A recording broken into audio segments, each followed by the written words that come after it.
Здравейте пак, драги зрители! Тази вечер не можах да спа и ми дойде отвътре да взема да напиша нещо.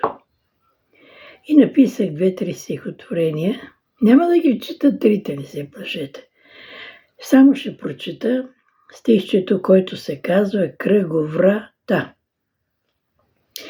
Мечтаех си, мечтая, че още тук е рая, а призовки в кавички се редят, добре, че не се броят.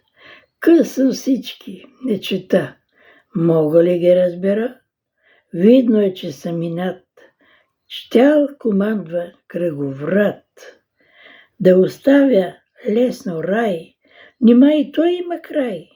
Все мечтаех, ей го, на, побеждава без война.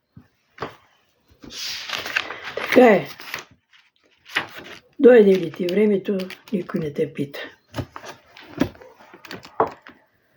Другото стихотворение, и той мъничко ще го прочета и повече няма да чета.